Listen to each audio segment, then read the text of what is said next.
Strike him out. 2 balls and a strike to count on Taylor. Reyes fires, swing and a drive, deep left field. It's his way back. Walk him off. Chris Taylor.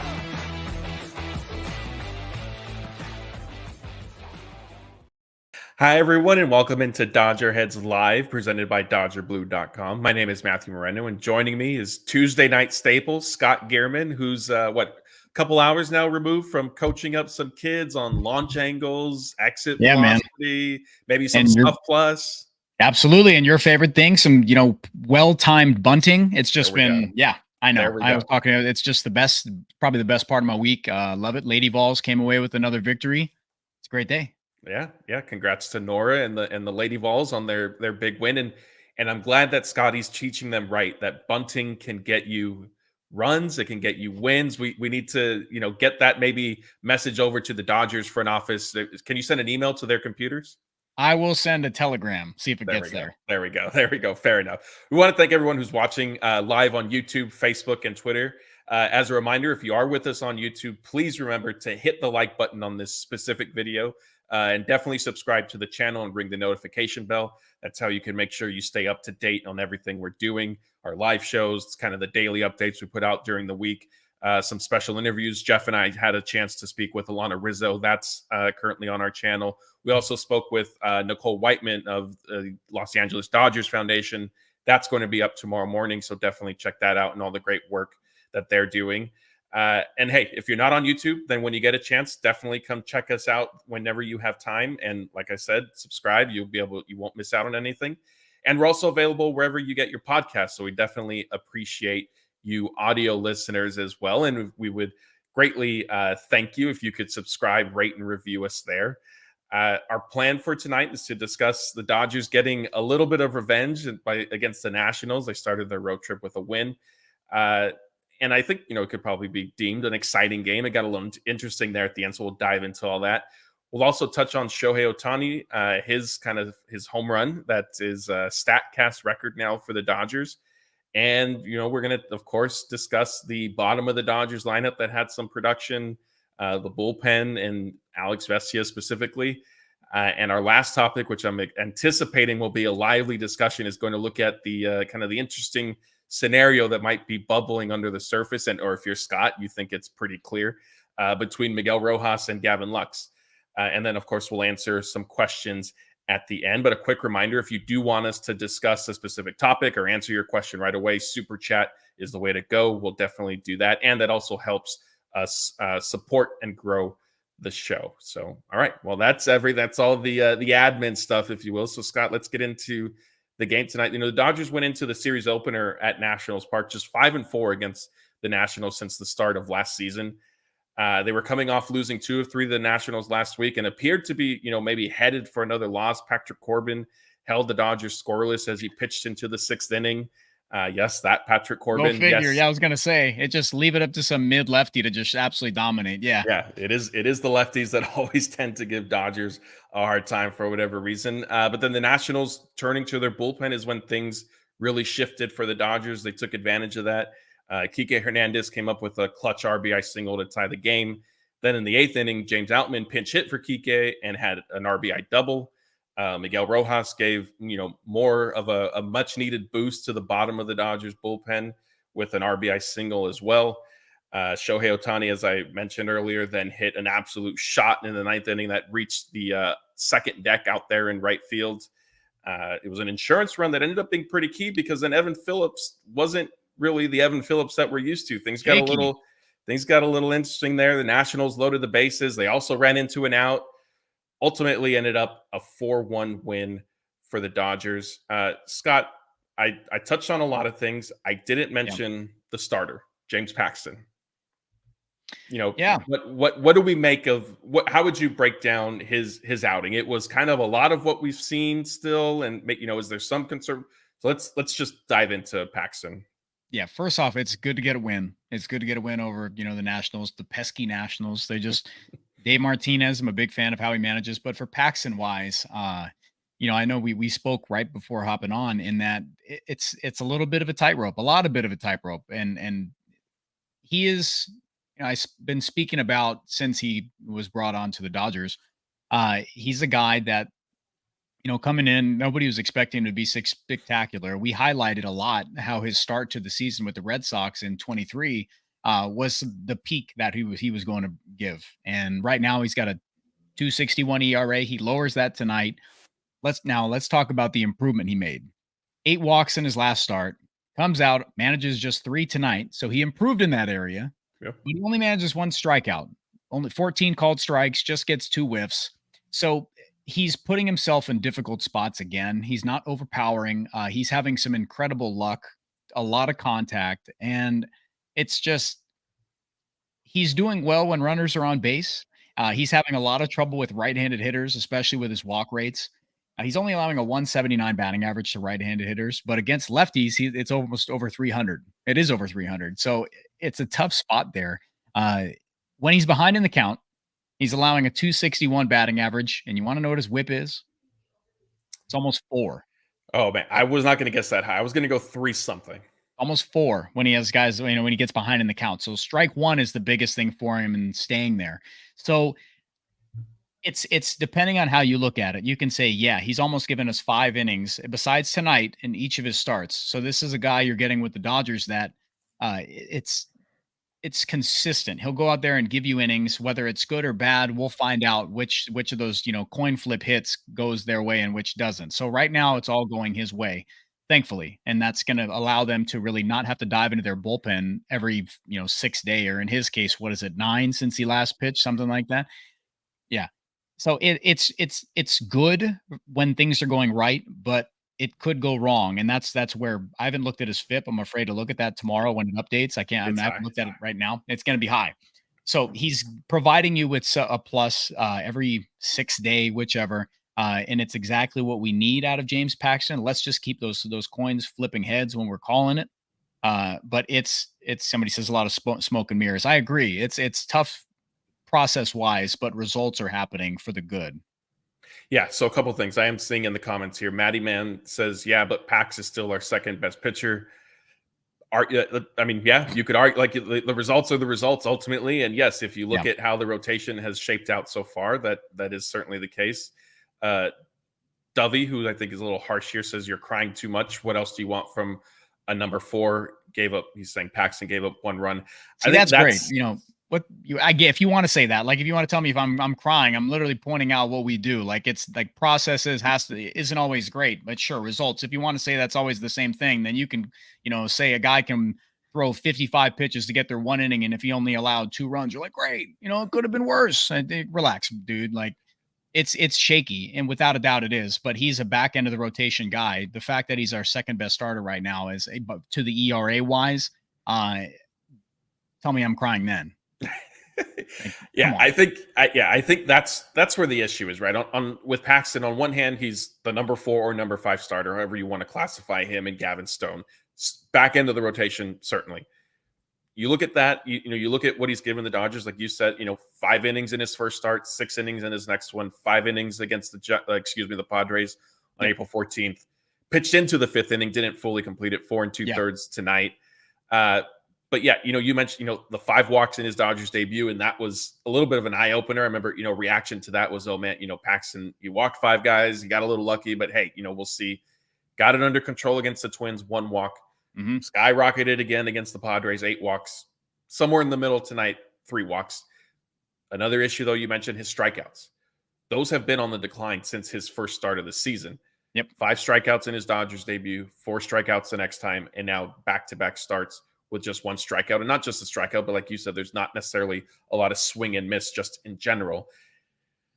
So yes, if you want to look at just the end result, which, I do believe, like, there is some hey, if he's getting the job done, he's getting the job done. But at a certain point, I think you need to, and I know this is basically what you were getting at, I think, is you play with fire, you're going to end up getting burned at some point. Yep. And that's what Paxton has sort of been. Another way of putting it, I forget who did mention that it was, smoke and mirrors in our chat. That's kind of sort of what it's been. And honestly, I do, as we were kind of planning this tonight, Paxton is 2, maybe 3 hits away from his starts having a much different feel. And I think the comments that we're getting right now of, hey, relax, he's the back end, would be drastically different. I think people would be saying, what is he still doing in the rotation? Call up so-and-so, let, whatever rookie get these starts instead. Yeah, no, it's fair criticism, and it's fair to say both things. They got to win, whatever, and that's the okay way to look at it. But guys, this is what we do. This is what you tune in for. We break this stuff down so you don't have to, so you can look at the box score and say all things are peachy, everything is good. But no, it's not. Like it's not always good. Like it's okay to critique how the process. It's okay to look through the numbers because baseball's data, and we're gonna do it and bring it to you nightly as much as we can. Matt and I will be here. I don't care if you rip into me. I'm going to tell you that not everything is great. It's all right. Like it's okay to say that. James Paxton's 12th percentile strikeout rate, 3rd percentile walk rate isn't all good. But yes, is he getting it done? Absolutely. And I'm fine by it. You need these innings. We saw last year they just ran out of fumes. Am I thinking that he's going to be Lance Lynn starting game 3 in the NLDS? No. So that that's not going to be the case. So just take what we're going to get from him right now and just be happy that he's got a 2-0 record, 2.61 ERA. And yes, somebody said better than Thor last year. Absolutely. Pitching is expensive right now. So the contract people are like, oh, he's making whatever. Like, yeah, pitching's expensive. So it's good to get him in here and get some innings, whatever we can out of a 35-year-old that's going to be at the back end of the rotation. It's great. What do you want me to be right now, guys? So he won. He got a win. He pitched fine. Gave him almost 5 innings again. I liked what I saw from him. It's not the prettiest. He's not going to blow hit down. Quit crying too much, dude. Stop, man. Stop saying that. No. He's saying he's apologizing to you now. Okay. He's saying I'm being too harsh. I'm not being too harsh. Like he'll say it's not the best thing ever. He's not getting strikeouts. He only has 11 strikeouts this year and 20 and 2/3. That's not the best. Like against big league hitters, Matt said, you're going to get burned one day. It's just how it is. But we'll take it. Like it's best that he's able to go 5 and give him a chance to win. So then you're not burning the bullpen every night. So Michael Grove can be a 1-inning guy. So you're not having to carry 3 long relievers. This is good. Like this is good, but it's okay to say, yeah, Paxton's not the prettiest, starting pitcher in the world. He's not going to go blow it down, but he's fine for a back end dude. Right. Yeah. And I think that's the biggest point I think you and I are in lockstep on and agree on is look, like, ultimately, at the end of the day, has he been able to pitch well enough in spots to work out a jam? Sure. Great. Yes. Is that sustainable? No. And that's what everybody always looks at, right? Whenever, like, if it's on offense, if it's hitting, if it's pitching, like, are things sustainable? And that's what the Dodgers certainly value. Like, they're not going to want you go and ask the Dodgers coaches, hey, do you want Paxton walking 3 to 5 guys in every outing? Like, absolutely not. They don't want that, right? Like, yeah. So all of that being said, yes, credit to James Paxton where it's due. He has found a way to wiggle out of some traffic. I think there is just what Scott and I are trying to convey is that there is some reason for a little bit of concern with him moving forward, and it is just something to sort of monitor. We have our first super chat of the night. Cordenez, I believe is how you would say that. Thank you for this. Says, I just wanted to say I appreciate the show. My first time watching live. Go Blue. Also happy to see Kiké show. He is the better super utility guy. I imagine that's in reference to Chris Taylor. Welcome. I'm glad you're catching us live for the first time. Hopefully you can make a few more of these. Our plan for live shows, if you are new, is to do them Tuesday night, typically a little bit closer maybe to when games end. Friday night as well, right? A post-game show, and then we do Sunday night live shows.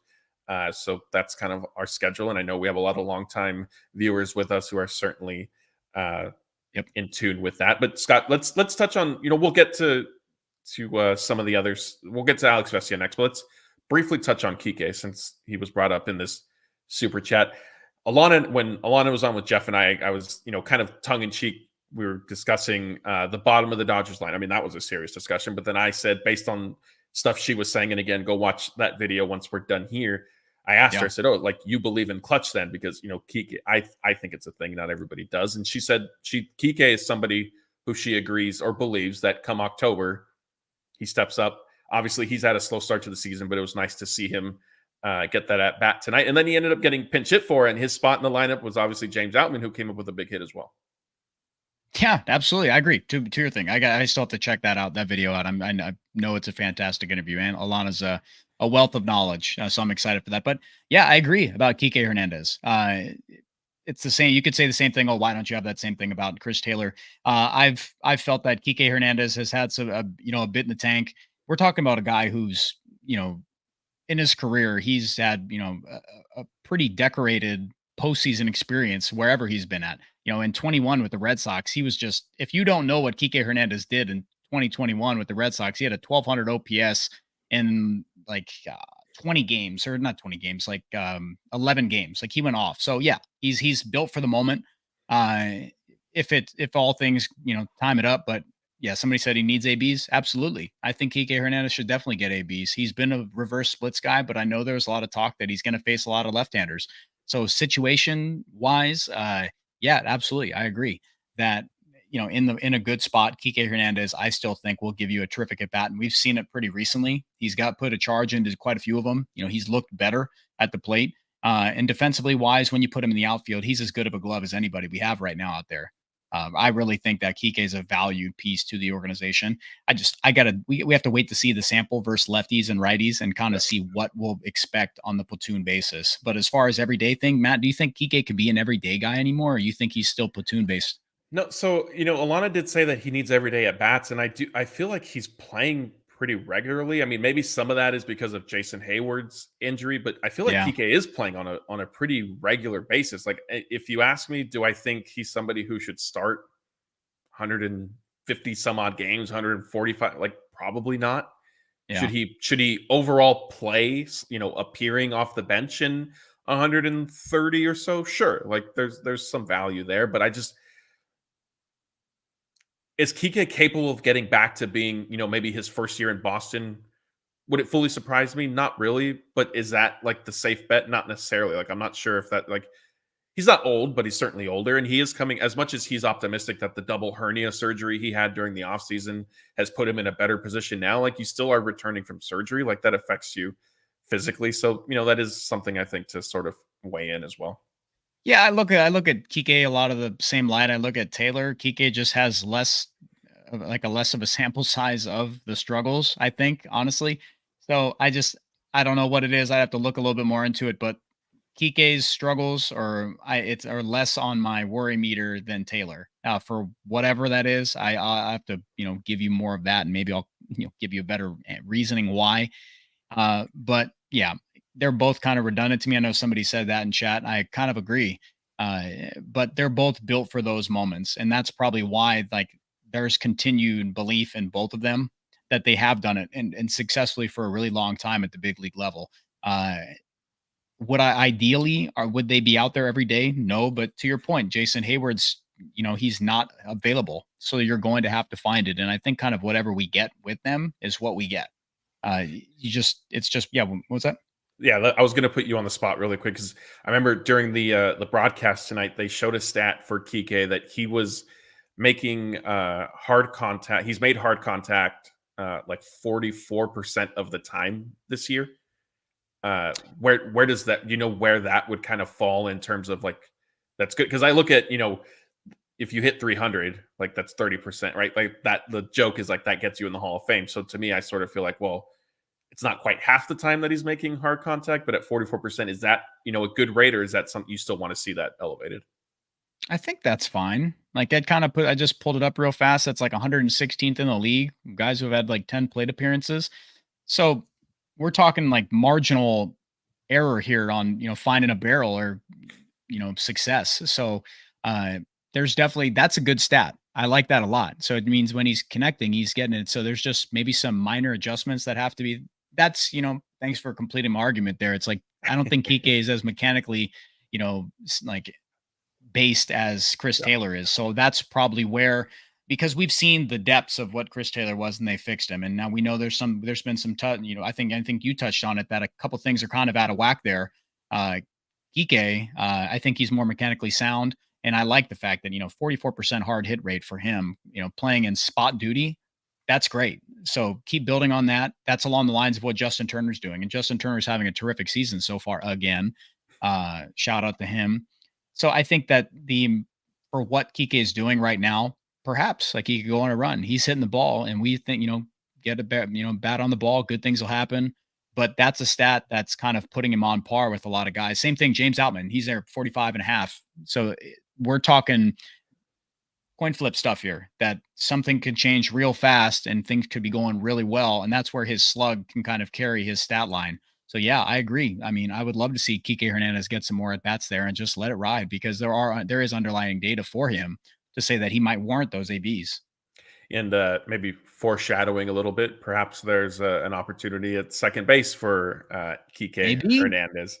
Before we get there, let's stick with pitching, but go into the bullpen tonight with Alex Vesia. I think he's a bit of a lightning rod, to say the least. He had one hit. He allowed one hit, had one strikeout in an inning in the third tonight. Most importantly, Scott, a stat you love, he got the pitcher win for, coming through for the Dodgers. Scott, you're obviously on social media like us with, the website and all that. You see the reaction to whenever Vesia comes into a game. Anything. This is now 5 scoreless appearances in a row since he said he was trending in the right direction.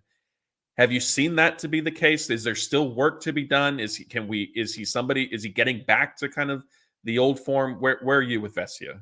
I mean, there's always work to be done. He's still kind of struggling with the walks a little bit. He's had 2 outings, back-to-back April 14th and 17th, where he walked 2 guys, but then he struck out 2 as well. And those were in an inning and 2/3 and in 1 full inning. So he's given them really good production, and that's great. He lowers his season ERA to 2.19. I know I spoke about how he's not for me, he wouldn't be a number 1 left-handed option. He'd be a number 2, but he sure is right now pitching like that. He's doing the exact guys. I talked about this like at the beginning of the year, that Alex Vesia, once he came back up from OKC last year, he was unbelievable. Like he was, if you don't believe me, go look it up yourself. And that's why, like, I believe like an Alex Vesia, it's hard. Like it's like when he's bad, like he's bad. And that's where he gets all the flack, but he'll go out and get the job done. It's the same thing. It's not always the prettiest. And I know I saw Jeff talk about it on Dodgers territory, but when it works, it works. And you just kind of have to see what you're getting out of him. And since April 10th, he hasn't allowed a run. Yeah. And Dave put him out in kind of a tough spot because in Minnesota, he pitched on back-to-back days and he gave up runs on back-to-back days on homers. So that's a tough little stretch. And since then, he's been fine. He's been, goes out there, competes. You're going to walk, and that's who he is. He doesn't fill up the zone all the time, but when he does, he's getting strikeouts. And I really liked what I saw from him today. He went out. Let me pull it up here. I had an at bat that I really, really liked. Goes out. He had Luis Garcia in the 6th. He comes in for his 1 batter, gets behind in the count 2-0. And instead of what we usually see from him, he'll put a ball right in the heart of the plate. And he makes a pitcher's pitch in a hitter's count and gets an out. So that's something I really like to see. Instead of just conceding the at bat because you're already behind, let's go out and keep competing. So that's something I really like from him, because he's got a really violent arm action, like really violent delivery. It's not smooth. But it was really good to see him do that. Somebody says he's bipolar, not a good piece, but guys, everybody's got that. Joe Kelly's the most pure example there. So it's like you never know what your guy, Mariachi Joe. So Vesia is on a really good run right now. Let's take it for what it is. He goes up there, gets the top of the order, gets, CJ Abrams gets on, picks him off, has a quick strikeout to lead off that inning in the 7th on 4 pitches. So he's doing his thing. Yeah, he's back until he's not. And right now he's back. You can put that in caps. You can use Jeff's thing. Back. Yeah, he's back. Like it's good. So let's ride it. Blake's favorite. They're volatile. They can explode anytime. But yeah, he's looking really good. He's pitching confident. He really does look like a confidence pitcher to me. I don't know if you've seen it, but he really looks like when he comes off the mound, he has a bad thing, he wears it on his face. Yeah, I think yes, to your point, he's like a rhythm pitcher, if you will. And I know that's not like that's more of like a basketball term maybe. And yes, I've been watching the NBA playoffs. Sorry. And I did see some comments as we were starting, some disappointed and upset Lakers fans. But I think Vesia, yes, is basically like the equivalent of a streaky hitter, right? Like he can, and we are getting those comments, like he can settle into, his mechanics are fully locked in, but then maybe if there's one small thing that kind of throws him off, it kind of tends to go a little bit sideways. Roy Estrada does point out that Vesia almost struck again because one of the fly balls he gave up did go to the wall. And yes, that is fair. But hey, remember, we're just looking at results here, right? I thought that's what we were doing. Yeah, somebody wanted results. Somebody didn't care. They didn't care how it gets done. There it is. It doesn't matter. So that's now. Yeah. So, I mean, look, is Vesia going to be perfect the rest of the season? No, I don't think Scott and I are certainly expecting that. But to Vesia's credit, we wrote about his comments coming out of the his back-to-back appearances in Minnesota, feeling like he was trending in the right direction, and it sounded a little awkward because he had just given up a home run in back-to-back games. Yeah. But yeah, look, now that's 5 in a row without giving up a run. Yes, you mentioned, there were 2 of those appearances did include 2 walks, but now tonight and against the Mets on April 20th, he hasn't issued any walks. So if he gets that under control, kind of similar to Paxton, that could end up solving, sort of a lot of problems. And like you said, ultimately, I don't know. I think Vesia is capable of being the lockdown lefty, but I think he's too inconsistent to really be confident in him taking that role, I think, is where I land. Terrific way to put it. I fully agree with you. Yeah, that's my stance on him. It's not ideal for him to be your first option out there. Nick Ramirez is someone that is getting a ton of contact. He's getting it done. It's hard to find a lockdown guy. It's hard to go out and to trade like I think the Braves did with Aaron Bummer and go get a guy who's having a tough time and bring him into your system and rework him and then becomes your guy. So those things are really difficult to form. And that's why you see lefties and righties. It just doesn't matter on relievers that they kind of flame out. But for Vesia to do this for the amount of time he has and to still be capable of going on these runs is terrific for what the Dodgers need. But to get a number 1 option out there that's going to go out and have closer stuff, that it's going to be a terrific lockdown outing each time is tough. Somebody says Nick Ramirez making a run for his money. If you want a guy's pitching in the low 90s, doesn't have real big strikeout stuff, and whatever gets it done. I don't care if you get contact outs or whatever, as long as it's not hard hit balls. But right now, Alex Vesia is giving up a fair amount of hard contact, but he's also getting a lot of whiff. And his expected batting average is 151 right now. So we're talking some really good numbers for Alex Vesia. We're talking some stuff that he's done similar to last year. So let's ride this. He's on a good run at the moment. And who knows, in a little bit, that 88 percentile whiff rate might trend way down. But for right now, he's got that good run going, that good rhythm. He might go on this for a long time. We don't know. Yeah, and speaking of Nick Ramirez, maybe he's ahead of a forthcoming trend of, hey, ditching velocity for elbow health, because obviously we've seen pitchers' arms, unfortunately, just going to the wasteland. What did Tyler Glasnow say about that? What did he say about that? He's like, I don't care. He's like, I'm gonna just till the wheels fall off. Yeah, basically. Yeah, he's hey, all steam ahead. Yeah. We have a super chat from Laura. She's saying heard Treinen had a bad outing. So I pulled up the Oklahoma City box score, and this won't tell the full story. So this is just to kind of give you guys a little bit of idea. Treinen did start his rehab assignment tonight. It looks like he only got 1 out. He gave up 3 hits, 3 runs, all of them earned, had 1 strikeout. I'm trying to see if anybody got maybe any extra base hits off of him, but it's not necessarily entirely clear. Let me see. Yeah, there was a triple. Yeah, don't care. Need him back. Yeah, it's an unfortunate beginning to Treinen's rehab assignment, but it's also his first any sort of game action in a while. And even if you want to factor in spring training, he really didn't pitch that much then either. So we're going back multiple years with Treinen. So, yep. There's going to be some rust. And as much as you always want to see certainly encouraging results when these guys are on a rehab assignment, the underlying stuff, the things that Scott is certainly more versed in than I am is what ultimately is going to be the most important with that. Scott, how much Treinen's going to be on? Dave Roberts said, he's looking at, I think, 3 or 4 games probably before they would potentially activate him. So I imagine you're not putting too much concern in what happened tonight. Not at all. It's totally different than stuff Walker Buehler's doing. I think for him, what results based says a lot of the story. But for Blake Treinen, we know the stuff is good. It's just he's dealing with something that's midsection. So high velocity guy, a lot of rotation there, a lot of torque. He might not feel 100% yet. So we're going to have to see how that soreness really works because he's working through it. It's been a bit though. It's been a bit since he's gotten back on the mound. He doesn't care. He's trying to wash, whatever, man. We see how ridiculous he is. He'll come out there, he'll find a role.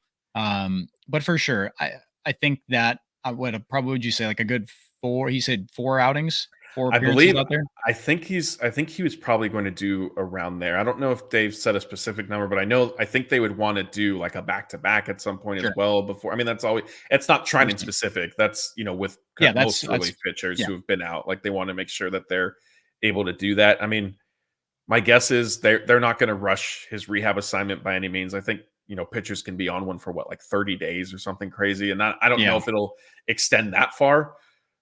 But really, Yeah. I mean, look, fact of the matter is health is going to be more important than however many runs Trinan gives up while he's with Oklahoma City, or if he goes to pitch for the Quakes or whatever the case may be. Yeah. But he's definitely an arm that, is needed in the bullpen. They need some consistency there. They need another high velocity arm so Daniel Hudson doesn't get taxed. We've already seen how that's kind of gone. I know I was just like, takes it right before his home run. I was like, is he back? And then I was just like, he's filthy, and then gives up a nuke. So it's just, they need as many bullets and they need as many arms out there to be able to, supplement Evan Phillips. So sometimes if you need him to give him a day off, if the matchup doesn't play right, you can bring him out in the 8th. You need the ability. The Dodgers are finding a ton of guys at the back end of their careers, older, like they might have the oldest bullpen in the league, I would say, something like that. I think Blake mentioned that it was. But high velocity stuff, wicked. So give him the time, take the time, but he's definitely someone, they're not going to rush back, but we need him. We need him in the bullpen. Yeah, definitely. All right, let's get to our next segment. And this is big for Scott and I to be doing this. I'm opening up my old school brain to some of the new school data, if you will, putting this on a tee for Scott a little bit. Like we mentioned earlier, Ohtani hit a majestic home run tonight. And, how special was it? Well, it went 450 feet, had an exit velocity of 118.7 miles per hour. Might not necessarily sound like that big of a deal, but it is. Ohtani, of course, he's a bit of a Statcast wizard or unicorn, if you will, and he's done it, once again. So since the Statcast era began in 2015, the previous hardest hit home run by a Dodgers player was Corey Seager. That was 115.3 mile per hour home run on September 30th, 2021. So Ohtani broke that record with his laser shot, which, like I said, had exit velocity of 118.7 miles per hour. So more than 3 miles an hour faster, which, Scott, in baseball terms, how big of a jump is that? Man, it leaves me speechless, honestly. Yeah, it's. I want to know what you're blowing my mind right now with this. Well, we're not. Yeah, we're data. I know we're not done yet. There's still one more fact related to this. Ohtani's home run also now stands as the hardest hit ball by a Dodgers player ever. So any sort, not just a home run, not a single, whatever, just making contact. Do you know who that previously belonged to? I feel like we just talked about this. Who was it? Yasiel Puig. Man. April 4th, 2017. And Puig's wasn't even a hit. He had I think 116 mile an hour ground ball out is what his was. So Ohtani now is the Dodgers Statcast king, if you will, with this home run. Scott, I know all of this stuff is right up your alley, so take that wherever you want. I mean, hitting the ball hard is one thing, but if you're finding it, put it in the seats, it's a whole nother thing. So Shohei Otani is just having an absolutely unbelievable year. He's leading baseball in hits, slugging percentage, on base percentage, OPS, hard hit rate of 61%, top 3 in baseball. So what do you need from the guy? Like, he's having an unbelievable season again.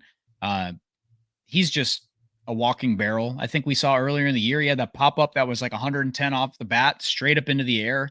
And Joe Davis almost flipped out of the booth, crazy stuff. So it's like, I don't know who that was. I don't know if that was Joe Davis, but it's just remarkable to watch. It's on a nightly basis. I think I'm more like happy about seeing stuff like this. And it's not just a stat pad homer. This is something that it supplements everything. It gives the bullpen enough of a cushion to make a mistake. So he can go out there, make a difference, even on a night that he's 0 for, goes up, puts one out of the seats. Wish there would be runners on base, but he's just doing everything. And I know you said right before you hopped on, quietly having this unreal year. Mookie and Shohei Otani are carrying a lot of the offense at the moment while Freddie gets back to it. And he looked great again tonight. So once that 3 gets rolling, We're going to see stuff that's just remarkable. Again, we've seen it before when they had, Trey Turner, like Seager, all these guys. Like we've seen them have unbelievable threes before. But Shohei Otani, what he's capable of doing, we just need to see it with runners in scoring position. Tired narrative. That's absolutely ridiculous. Like the dude will get back to career norms. But Shohei Otani, for what he's doing right now, just catching all these barrels, working counts, like and with runners on, he's swinging way too much early on. I know I wrote about that. I wish I had that pulled up right here, that article, but well, I think it's also, it's not so much that too. I think he's expanding the strike zone, right? Like that's what he talked about a lot. I think the Dodgers would live with him being aggressive on the first pitch if the first pitch was, in a good zone and he's just missing it. He's not fully timing it up. I think the bigger issue is that he's expanding, and that's not good in any scenario, definitely not with runners on. And, to your point, yes, are we concerned long-term about Ohtani's, quote unquote struggles with runners in scoring position right now? No, like he's too good to, like Freddie Freeman, right? Like you worried about his 3-4 game slump? No, like, he's going to get back to being who he is. I do want to point that out. Look, highlighting Ohtani being, 1 for 19 or whatever it got up to with runners in scoring position, because we got a lot of heat on it, social media, people, international accounts calling us out saying, you guys are just parroting Dave Roberts, this and that. And like 1 for 19 is a struggle if you look at it. Nowhere in our articles are we writing Ohtani will never hit with runners in scoring position. Like we don't believe that. So I just, similar to, what we were like earlier in the show, like I think we can point out like if there are struggles, if there are things to be worried about, if there are down points that they're having right now, like that's fair and reasonable for us to do. But anyway, I digress. I just wanted to get that off our chest because you can stay right there. We were getting stay right there. I know us as an outlet, and I'll speak on your behalf. Like we approach things with, we'll criticize when things need to be criticized, and we'll give praise and credit when they need to be. And I think Ohtani sort of fell into that. And I felt like we were, again, getting it was relatively small account, but they were. It was unnecessary flack for something that we cover in all of our articles. Like we'll bring up the fact that yes, somebody's struggling, but there is career data to back it up. That yes, if somebody wants to tell me that Gavin Lux, his P, I know Jeff's on this, but like I don't know, another time. But we'll get to Gavin Lux in a few minutes. No. My point is that it's if there is career data like Kiké Hernandez in the playoffs, if you're telling me right now he stinks and it's not there, but I can pull up and say, yeah, but in the post he's just an unbelievable player. Like you say, you're giving me an unknown rookie, or you're going to give me Kiké Hernandez or an unknown rookie who's hot at the moment in the regular season, or Kiké Hernandez in a big time at bat. I'm taking Kiké, just because we have a wealth of data to pull from that says otherwise. So it's just, it's unnecessary flack. It's people just want a hotbed topic of Shohei Otani. Yeah, he's polarizing. We get it. That's why we cover it so much. Like it's nauseating sometimes but it's beautiful that the best player ever is on the Dodgers. But we also have to be fair in saying that, this sample it's small, but he is struggling. 1 for 19. Like that's something that he has to figure it out. There is stuff that there's reasons to it. He's swinging early in the counts. He's expanding. He's not working the same at bats when runners aren't on base. Why? Like, so it's worth questioning. It's worth bringing up. And he even spoke to it himself. If he would say it's ridiculous to be questioning this, then it would be ridiculous. But it's fair for us to talk about if it's a topic that's fair. So it's absolutely unnecessary criticism for people who are actually like paid. We're paid to do this stuff that we critique and we dissect, and it's ridiculous. There's no need for people to be mad that we're actually talking about something that Ohtani is working through himself. Yeah, and it's not. And I think the other thing too is, I'll end with this and just addressing it. Our quote unquote criticism of Ohtani or coverage, however you want to look, wasn't unique to him. Freddie Freeman was going through a slump. We were writing about that as well. Like, that's what I think. That's what, sort of I didn't understand. But again, I think this was more just Ohtani is a global superstar who has international attention on him at all points. And we sometimes get the positive side of it and the negative. Sure.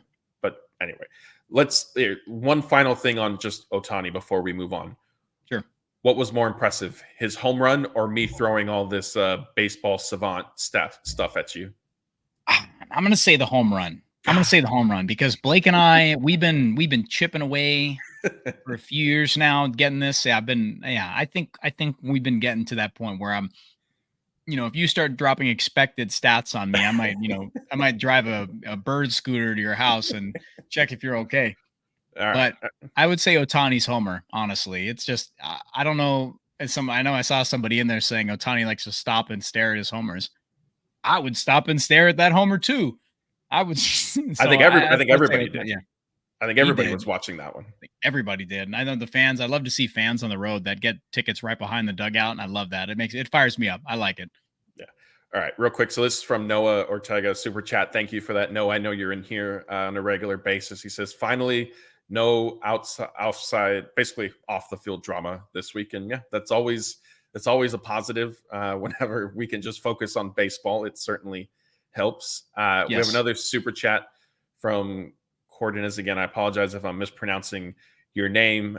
He says, Rojas has been doing his thing recently. Do you think there is any possibility he becomes our everyday shortstop in the future? Well, you are in luck because Scott and I planned to discuss Miguel Rojas, Gavin Lux, and how things are sort of looking up the middle. So obviously a left-hander, Patrick Corbin, started tonight for the Nationals. So that meant the Dodgers slid Mookie Betts over to second base. It gave Rojas an opportunity to start at shortstop. It's not a strict platoon that they've been doing this arrangement, but Rojas has been getting some starts against lefties, even some at third base as well.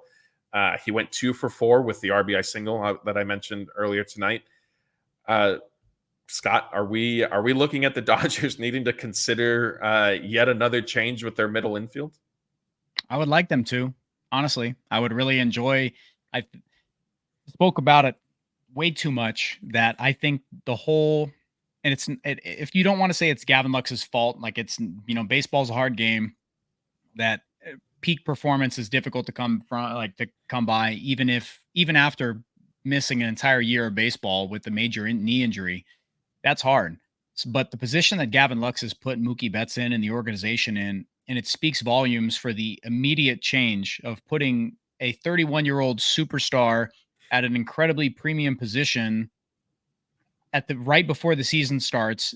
That's a very weird thing to do. Even if he's playing well, it's a very weird thing to do. Like, Mookie Betts can handle the position. He really can. He's showing up early to games. Juan Toribio pointed that out. He told us that Mookie Betts has taken this as a personal challenge. And I think we all understood that he would, because that's what Mookie's doing. It's something remarkable. I've had conversations with friends that if Mookie goes on and wins an MVP, it'll be one of the best stories in the last 20 years in baseball, that a 31-year-old star changes from an outfield position where he's won multiple Gold Gloves to winning an MVP at shortstop that he's never played before would be terrific. But to that point, it's putting Mookie in a precarious spot. It's putting the infield in a weird place because it's not always pretty with Mookie Betts. We've seen him make some routine plays turn into errors and bad throws, and sure, he can play the position, but it's not the plan that they went into the season with. In that it creates some holes there that the move from the infield or to the infield was to take a load off of his body. And now shortstop is a very taxing position. But I think that the best alignment is with Miguel Rojas at short and Mookie Betts at second.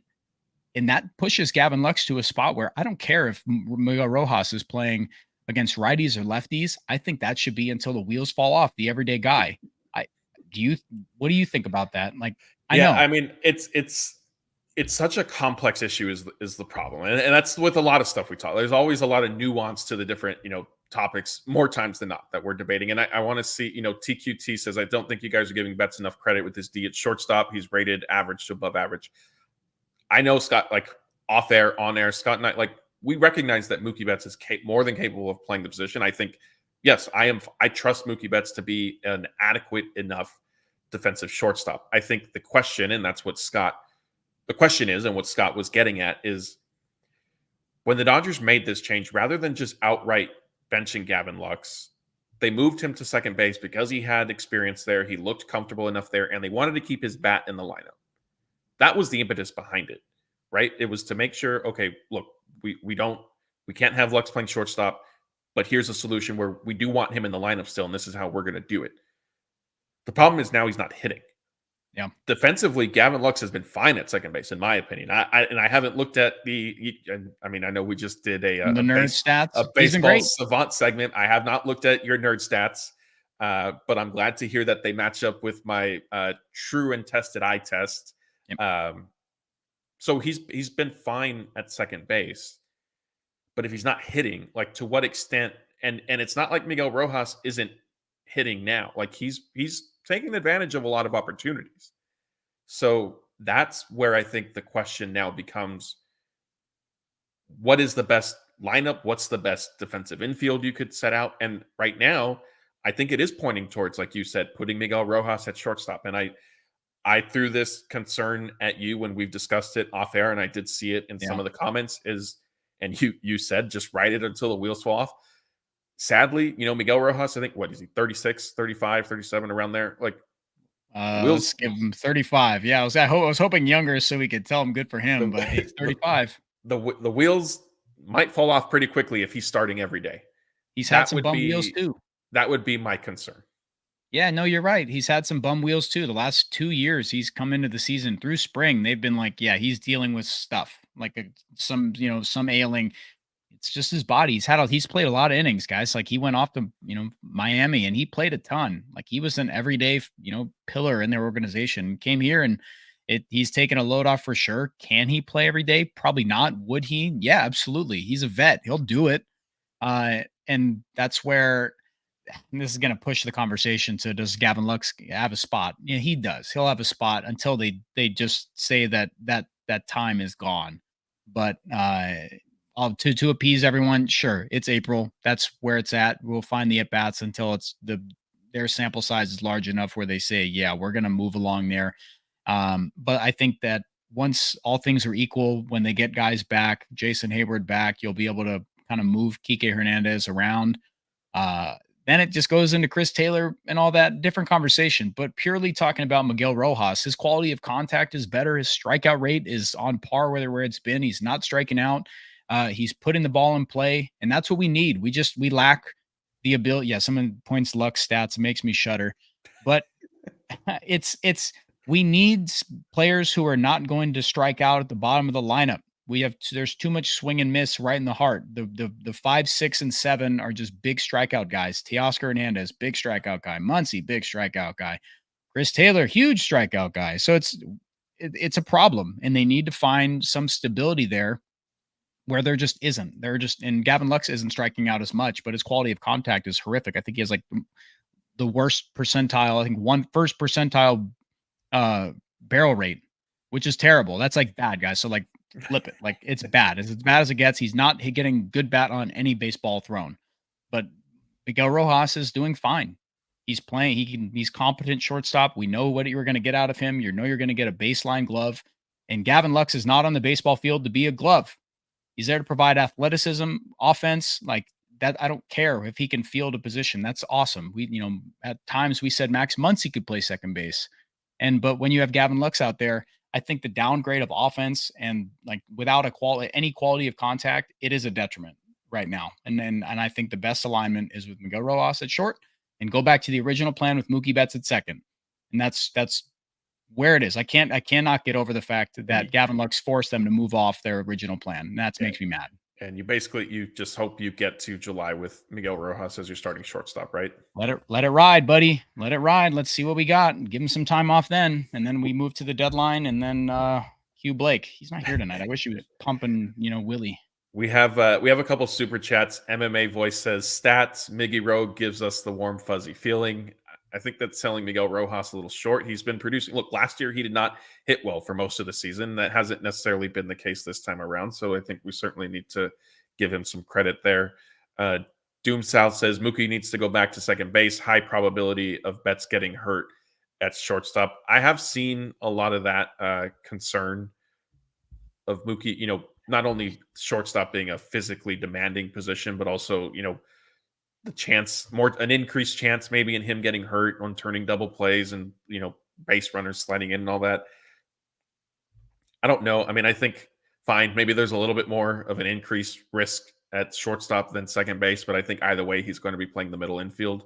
And it's a factor and a possibility. I don't think the Dodgers are really putting much stock in that. Do you feel like, I know you're concerned just of the overall physical demands of Mookie playing shortstop, but do you think he's more at risk for injury playing that position? I mean, we've seen a couple guys sliding through second base recently. Like we've seen that quite a bit. I mean, I don't know if it's any more than like the usual year. I don't think any more concern, maybe slightly, but he's a little guy. Like Mookie's basically me out there. Like he's a small dude, not as big of legs, but more power. But but it's in there, sure. Like, but it's I just there's a reason why the Dodgers made the decision, and like it's again. Mookie Betts won multiple Gold Gloves in right field. We're talking about one of the best right fielder, if not best right fielders in the game, just up and moving to second base. Like that's a calculated move. That's not just for funsies.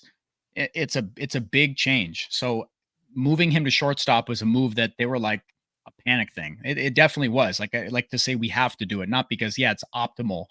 Like he can play there and he'll win an MVP there if he sticks at it, and he'll be the most the most productive offensive shortstop outside of Bobby Witt in the game. But it's I just want them to get back to the original plan, just because that's something that was such a calculated move. I'm sure that it's not something they want to do long term. So the shortstop position is a fix that's the spot they need to fix. They can supplement second base with Mookie Betts, who they originally planned. And that's, people say right field. No, there's a reason why they moved him to second base. He's 31. They want that contract to age really well. And second base is a spot where he can do it. I think another thing too that can't be overlooked is I think Mookie wants to play the infield, whether it's shortstop or second. Fine, call it second base. I think Mookie wants to be back on the infield. I don't know if he played better. He hit better too. Yeah. So it's not just from the Dodgers, from a bit of an investment in him and preserving him and all that certainly makes sense. But if Mookie was fully against it, they wouldn't have done that. Like as much as they would want to move, say, hey, we think it's smarter for you long term to be playing second base. But I think it's something he wants to do. So, all right, let's get it. Oh, well, MMA Voices saying, for the record, my super chat was pro Miggy Road, not sarcasm. Apologize for that. Sarcasm doesn't always come through in text, and I certainly have been a victim of that. So I understand where you're coming from, MMA Voice. Let's get into some questions. Yep. Just a reminder, if you could please start it with question in all caps. That helps Scott and I pick it out in the chat as we're scrolling through. And as we wait for those to come in, Scott, I'll ask you for let me see the best way to word this so it's not an obvious answer. What was the biggest maybe takeaway, exciting factor, whatever, that kind of lens with tonight's win? I would say simplifying the approach. Base hits. It was really great to see James Outman coming off the bench there and getting a big hit. I think that was a boost and kind of probably a little bit of a relief for him. He's been hitting the ball hard, and it was probably great to see like a positive result in a big spot. And that's a nod to Dave to keep putting him out there. That the underlying data would say that something's going to fall. That bat quality can be there if he doesn't start down in the count. So I was really pleased to see that big time. Like that's when I tuned in for, that moment. I stepped back in and was able to see that. So that was just a good spot. The role players, that's the biggest area. That lower half, like the lower third is the area that is going to be under the lens for a good portion of the season. The middle half, they're going to strike out a lot. They're going to drive in a lot of runs. But it was really good to see the lower third in the order, Kiké, Outman, them have some really positive results today. So that for me, I know nothing really exciting happened. And the lower third's not a really exciting spot. So it's not just taking what we can get out of it. It's that's the results we're looking for, and it's the results we thankfully got today. Yeah, well said. All right. Our first question is from Rourke Stevens. It says, can you explain Glasnow's pitching mechanics and why on each pitch he puts his glove up to his face? In terms of the glove to the face, that's more of just a routine kind of habit thing that Glasnow has done. Mechanics wise, Scott, is there anything that is stuck out with him? He's obviously very tall. I was just going to say, yeah, he's 6'8". He's 6'8". So, I mean, he's a 6'8". He's a big dude, 225 around there. He's probably lighter now in the season, but he's a big guy. I can't really speak to it. Tyler, if you're out there, if somebody can reach out to him, at him, DM him, we'll get him on. I'll talk to him about it. I'd love to. He's a terrific guy. He's a talker. He's not just a short answer dude. He loves to talk pitching, loves to talk baseball. I'd love to talk to him, ask him why. Like, why do you put your glove up to your face? Rourke Stevens asked me in chat the other day. So I would love to. So if anybody can make that happen, maybe we'll reach out and see if I'll get back to you, man. Yeah, maybe we'll talk to him once they get back from the road trip. We could see if Blake can approach him in the clubhouse and potentially schedule something. They're the same height, essentially. Blake's taller than me. Yeah, Blake is tall. Blake is a big dude. Blake is tall. He's not glass now tall. He's not 6'8". No. This question's from Ederico. He wants to know how many games will Miguel Rojas play by season's end, and is 10 home runs too much for him? And he also wants to add that Scott is his favorite DodgerHeads member. So there you go, Scott, your number one fan. Appreciate you, Ederico, man. It's great to be here. I love Tuesdays. These are some of my favorite stuff. It was a busy day. I'm glad I was able to get on here. Let's recognize Ederico. He's in here pretty much all the time with us. All the time. So Ederico, we appreciate you watching these videos. But so to the Miguel Rojas point, how many games do you see him maybe playing in, and do you think he reaches 10 home runs? No, I don't think he reaches 10 homers. I would say like 7 or 8 is a good baseline for him. 120, 130 games. 130 games is a lot. So like his last year in Miami, he played 140, played 125 last year. I would say, but that was without having like an option of like Gavin Lux on the team. But he also had injuries last year too. He missed some. Yeah. So I would say like 130. 130 is a good baseline for him. I think that's good. Yeah, that'd be great. 130 for Miguel Rojas would be right up my narrative. Here's a good question that I think is going to start. GI says, is Pages playing well enough to stay on the roster when Hayward comes off the IL? So really quick, I do want to add, if you missed the update from Dave Roberts today before the game, he said Hayward is still dealing with some residual soreness. It doesn't sound like Hayward at this point does need to go on a rehab assignment before he comes back. It doesn't sound like he's on the verge of even starting that. So he's not, my guess is he's, at least a week to 10 days away minimum from being back. So Pages still has a little bit more of a runway that Dave Roberts said they were going to give him anyway. But have you seen enough from Pages yet that if Hayward was healthy, 3 days from now, is Pages staying up and they figure out a different way to get Hayward back? Or do you think he's just going back down? That's tough. That's really tough because they still have to see what they have in Chris Taylor. They still have to see what they have. And Kiké and in that outfield is kind of clogged in terms of their options. Teoscar's played, I think, every day. The broadcast said tonight he's one of the regulars, which is great. I'm glad they have a guy out there where another one they don't have to platoon. I remember we talked about it, that I don't want them to have multiple platoons, like maybe perhaps 3 in the outfield. It'd be insane to deal with. But he's striking out a lot. I think he's got like a 45% clip on strikeouts. So he fits right in. He fits right in then. Fits right in. Adjustments, like he'll make the adjustments. Big league pitching is tough. We saw what Jackson Holliday's been going through, like a historically tough start, like bad start. So we see guys come up, have a really difficult time adjusting to big league pitching, but he's had moments. He's had a homer. Like he's doing okay. Dave said he's going to get time, but when Hayward comes off the injured list, that's tough. I don't know. Probably I would say no, unless he really starts to hit and he kind of forces his way into the lineup, but he'll go back to AAA, I really think, unfortunately. But unless he really just lights the world on fire, and then that gives the Dodgers just a great problem to have, and then they have to make a decision somewhere else. And that would be my favorite. Don't do this to me, Matt. You're filling my narrative cup. We'll save that for another show. Yeah. I do agree with you. I think to this point, Pages has not done enough. I think it's also to remember he really doesn't have much experience at the AAA level anyway. Right. And that's a factor. And yet, look, if he goes on a ridiculous tear, then yes, the Dodgers, I'm inclined to believe, would keep him up at that point. But at this rate, I think it's looking at Pages getting optioned back to Oklahoma City. And it's not necessarily the end of the world. Like if he goes back down and he continues to tear the cover off the ball, he'll be back up sooner rather than later. Absolutely. So we have I'm going to do kind of a 2-part question because they're related. This one's from J.R. Lynch. It says, is the concern with Mookie more about wear and tear or defense? And I'm assuming at shortstop. And to piggyback off that, J.O. Punk says, can you provide examples of how second base is better for Mookie than the outfield? So to J.R. Lynch's question about Mookie, yes, it is for me. And I think for Scott, and you can correct me if I'm wrong, it is more about wear and tear than believing in Mookie's overall ability to play shortstop defensively. Is that fair? Yes. Cool. J.O. Punk, you want to know how second base is better than the outfield?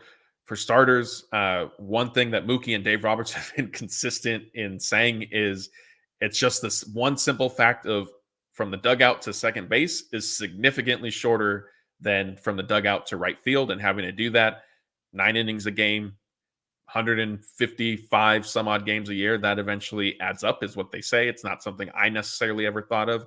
I think also in the outfield, you're more prone to having to chase down balls, hit to the gap, hit down the line, maybe go back on something at the wall. We've seen Mookie make spectacular catches. Those are just kind of a few examples. Scott, if you have anything else you want to add, certainly go for it. Yeah, like Mookie Betts I know he's a strong arm. Everybody brings that up, but infield wise, it's a whole different story. Like outfield, you can get some momentum there, and that's when you showcase your arm. There's a reason why guys like Mason Wynn from the Cardinals get highlighted so much because they have an absolute cannon just stationary on the infield. So it's a whole different ball game. It's a long throw. His range has been a factor so far. He's got a -1 outs above average. Like Mookie Betts is having a tough time in terms of making these really tough plays, but he's got 3 defensive runs saved. So he's doing like what he needs to do there to play a very competent shortstop. Like like I mentioned earlier, he'll work at it. He'll keep getting better. Like he will keep getting better if they keep him there. But the move is really more towards longevity. And I would prefer them to go back to that plan, like more than anything. I think that that would get them right exactly where they need to be, put it back on track because he'll play even better defense at second base. He'll be saving runs at second base. He'll be smooth there too because he's a smooth player. You've seen him, that kind of cost him at some points where he tries to make that really tough play look easy and it costs him. And he's made some errant throws recently. So it's just the mental hiccups, they'll get figured out. And it's a remarkable thing that he's just got clipped over to shortstop. And for a lot of the time, it was like he's an everyday shortstop. And that's really just something that it's more of a story than we make it out to be because it's Mookie Betts and we think he can do everything on a baseball field. Except in the postseason last 2 years, making some of my friends happy on that one. Sorry, I had to. But yeah, if to end the thing on Mookie Betts playing shortstop, he could do it. It's just not ideal. He's like 3-1 right now innings at shortstop to second base, and I think that the plan is about longevity with Mookie Betts and not necessarily his ability to field a position. Yeah. Golf Grouch wants to know: could it actually be a blessing in disguise that Shohei won't be able to pitch this year? My guess is the implication is that he's only focusing on hitting then maybe and less wear and tear on him physically is what this is sort of getting at. Scott, is that something you're buying? No, I don't know. I mean, I wish he would be able to pitch this year. They need that. They need another arm. We need all the guys we can get. I mean, you're getting the best DH in the league. You might get the best hitter in the league, and you're going to get that without having to play the field. And I know they're kind of thinking about it, which that would be, I know I have to ask this. I know it's off the thing, but blessing in disguise. I don't know. Not really. I don't think I would love him to be able to pitch, but Matt, I know I have to ask you this. Would you think that him playing the field would be okay for you right now, rehabbing that Absolutely. arm? No, absolutely not. There's no way. Thank you. Every time they talk about it, I'm like, please don't do this. Like, this is not a conversation. Even the notion that they may wait until late September to play him in the outfield, there's nothing to gain there for me. Like why? Like for what? No. Yeah, like, no. Why? There's why would they do this? Yeah, he No. should. The Ohtani should not. Somebody just asked it. That's so funny. No, Matt. Sorry, man. I know. I appreciate the question, but no, like we don't want it. No, yeah. We don't want it. He might, but we don't want it. Ohtani should not be touching any grass this year. I'll leave it at that. TQT says team has the highest strikeout rate with runners in scoring position thanks to guys like Teo, Muncy, and Outman. That won't play, especially in October. Is there a way to fix this without a trade? I think two things before I let Scott take this. Brandon Gomes did say at the time that they signed Teoscar Hernandez that yes, like he acknowledged his strikeout rate and issues, if you will, but he also said that the Dodgers don't have a problem with it, that they're going to encourage him to still be aggressive and just be aggressive in the zone and not necessarily chase. With Muncy being mentioned here, it reminds me of at some point, it might have been, I think it was after the Dodgers were eliminated last year. He mentioned the Phillies kind of going on their or maybe it was 2 years ago, I don't know. But at some point after the playoffs, Muncy mentioned the Phillies going on their postseason run and basically relying on the home run ball. And I know that's not what this is sort of asking, but in my old school brain, if you're swinging for home runs every time, you're going to be a little bit more prone to striking out. And I think that matches up with your computer ball data. But do you see any way that this sort of gets corrected? Are you concerned about it? That's their philosophy. That's why, RVS is there. This is who, I'm not saying they teach them to just, go up and strike out a ton, but they definitely do hunt for pitches. They definitely have a lot of the same guys who have the same offensive profiles that you're going to go up, you're going to hunt for a pitch and you're going to get it. You're going to homer a lot. You're going to slug a lot. And you're also going to strike out a lot. Three true outcome baseball this is what we live in. And that's why I emphasize so much at the bottom of the order. Guys who could just get bat on ball would be a nice blend. So if they can eliminate that cliff that we're dealing with after Will Smith in the 4 spot, just come all strikeout extra base hit guys or strikeout slug or all, they need to eliminate some of that K rate at some point. Because if you pull it up, Fangraphs didn't update yet, but not going to count Baez, but Chris Taylor, 40, we'll say 40%, Muncy, 34, Teoscar, 34, Austin Barnes, 32, basically, Outman, 30%. It's a lot of whiff. So it's a concern. Fixable through a trade. You're going to have to talk about a change in philosophy. Sure, those numbers are really elevated right now just because they're just not a big sample to even that out. But it would just have to be we talk about it every single time. Why doesn't Dave go in there and, shake things up, tell them to bunt, tell them to hit for more contact, do that. But that's just not what it is. You don't tell players at different parts of the season to change up your entire hitting profile. That's just what they do. That's who these players are. And to your point, Matt, the Phillies made a postseason run based off of that, and guys are going to connect. And that's why I'm glad the top of the order has such diverse hitting profiles that they can slug, they can go up and give you at bats that aren't just swing and miss. And Will Smith he's separated himself. I'm really happy what I've seen from him right now. And I'm glad he's there, but they have to find a way to eliminate that same hitter profile to 5 through 9. But it won't be with Muncy or Teoscar. They are who they are, but they can adjust that with that 7 through 9. So that's where if you to that guy's question, I forgot his name. Thanks for the question, but that's where they can focus on it. Miguel Rojas doesn't have that strikeout clip. That's the area of the roster they're going to have to focus. Yes. And what's going to be interesting to me is if, and I mentioned this to Blake I'm pretty sure it was Blake on our Sunday night show, is if the season doesn't end the way the Dodgers obviously hope and are not expecting from taking it for granted, but they expect to certainly be a World Series contender. And if hitting struggles again are at the forefront of, an elimination, no matter what round, I wonder if at that point, do we see changes on the organizational side? Because the players, the core group from 2014 to 19, 20 has changed. The hitter, right? Justin Turner. I mean, I guess not all of them, but Justin Turner's gone. Will Smith is a different player now. And I guess now as I'm saying this, there still are plenty of holdovers. But anyway, Freddie Freeman is part of the mix, and we've seen him go cold in October. Yep. Mookie joined in 2020. We saw him go cold in October. So I feel like they're not going to get rid of these guys. And if Ohtani were to struggle in the postseason, he would be another new player who came to the organization and then went cold too. So part of me wonders if at that point, are they going to look at some of the other side of things that have not been addressed yet that I know people have called for in the past? I think that's some bat to ball. Now I'm glad somebody asked that. It's going to get me thinking. I might look at into it on my own. I know I replied to Matty Man in chat that there is opportunity in some failures and some failure. I know failures is a strong word to use at this point of the season, but there is opportunity in changing things when there is, a dip in performance at different spots that they can address this. And they can, if they see it as that big of an issue, they can go ahead and say, we do need to eliminate some of the swing and miss at the bottom of the order, because that's an area that they can change it. They're not landlocked into, guys with true talent that is stuck for good reasons. You have, Mookie Betts, Shohei Otani, Freddie Freeman, Will Smith, Max Muncy, Teoscar Hernandez, however you want to order those 4, 5, or 5, 6. Then from 7 to 9, you can really address it there and say, we'd like some different hitter profile. We'd like to change that without having to completely overhaul, other guys, because the top 5, top 6 are who they are. They're not changing, but you can address 7 through 9.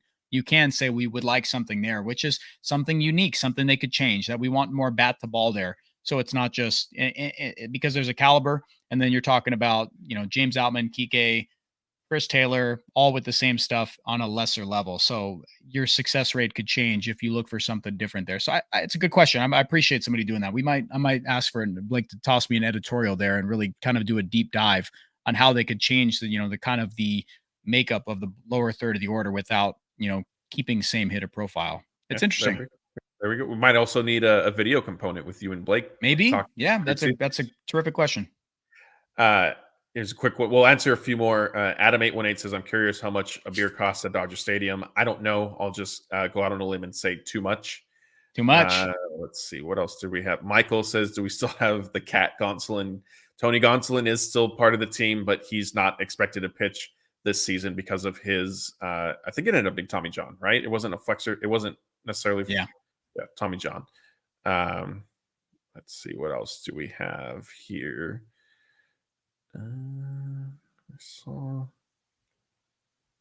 Sorry, guys, bear with me here. MMA Voice is asking who are the options at third base. He wonders if Banana Man, that would be Kiké Hernandez. So if the Dodgers, if Muncy struck, look, Muncy's going to be in the lineup, but if the Dodgers were to look elsewhere at third base, perhaps Kiké gets some starts there.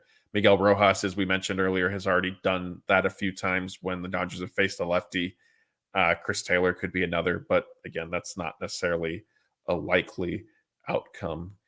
Here's a good one. Howie Land says, are Outman's hitting woes mental or physical? His swing looks so simple and compact. I think, was it Outman who, when he first came up, his swing was compared to Chase Utley's a lot? Yeah, real quick. Yeah, real quick. Yeah, like kind of cut it off. Yeah, that's a really good comp there. I remember that too. That's good. So do you think it's just mental sort of learning curve for Outman, or is there some mechanical, physical stuff that maybe needs to be corrected? Oh, okay. So I pulled this up real fast. Sorry, a lot of these guys have some pretty stark splits about getting ahead and being behind in the count. And James Outman is one player that everybody, if you want to look a little bit more for what it is, bear with me. MLB.com updated this. So when he's ahead of the count, you want to know what he's batting? This is insane. Like, this is nuts. Is batting average? Yes, when he's ahead in the count. 5 something? 400. Nice. You know what his OPS is? 1,000. You got to think about what he's currently doing on the season. Yeah. 191, 600 OPS. This is crazy. Like, 1,000? This is insane. 1258. That's insane. Just get ahead in the count, James. Solves it. Like we talked about it. I brought it up to, I think, when I was speaking to Blake. It always seems like he's down 0-2. Every single at bat, he steps in 0-2 immediately. And then it just incredible. He's not a hitter where he's going to go up and just. This is where he's different from Utley. Utley would go up there and slap 14 foul balls off and then take a walk or get beamed and smile about it. I was going to say he's going to make sure he gets hit by a pitch or something. Get hit by a pitch and smile. But James Outman just needs to get ahead in the count. That's actually insane. I don't think I've ever seen someone who just needs to get ahead in the count and it changes everything for you. Play him every day. Play him every day. I'm on board. You said this is live right here, hour 15 mark. Play James Outman every day live. That's crazy. We're going to go ahead. Sorry. Play him every day.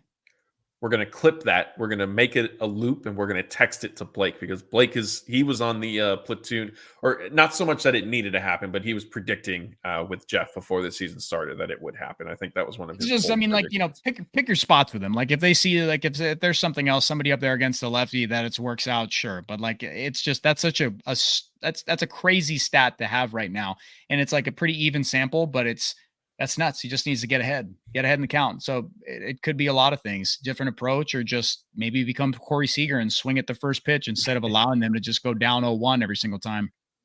Yeah, that's interesting to watch. And now, hey, you're getting Howie says, thanks for the deep dive on Outman. And yeah, that's something now as you watch games and next time James Outman steps up to bat, watch the count, keep in mind the result, tweet Scott, tweet us, and we can engage on that and start tracking that stuff as well. All right. I think Well, here, we could do this last one. Golf Crouch says, is all the concern of Otani's batting average with runners in scoring position way overblown? We touched on this earlier.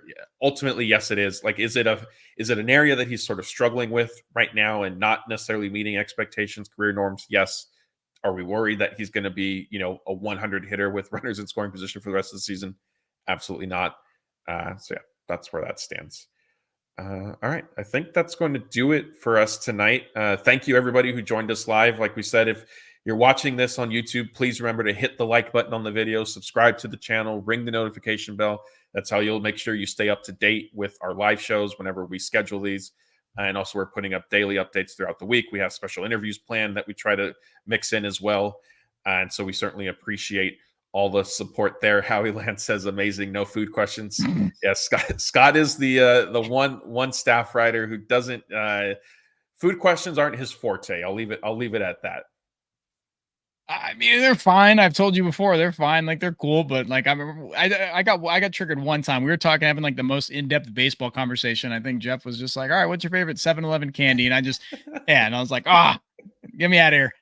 Yeah. So maybe we'll get the let's see what day is today, Tuesday. So I believe Jeff and Anthony will be back with you guys for Friday night's live show. So definitely save your food questions for them. And then if I'm on Sunday night with Blake or someone, maybe Jeff, you can definitely throw those to us. But yes, when Scott comes on, Wealth of Knowledge, we try to keep it baseball related, unless, maybe we'll sneak in some Dodger Stadium food questions next time for him. But again, thanks everybody for tuning in. Like I said, our next live show is planned for Friday night with Jeff and Anthony. We have updates throughout the week, so definitely check those out in the meantime. That's Scott. I'm Matthew, and we'll see you next time.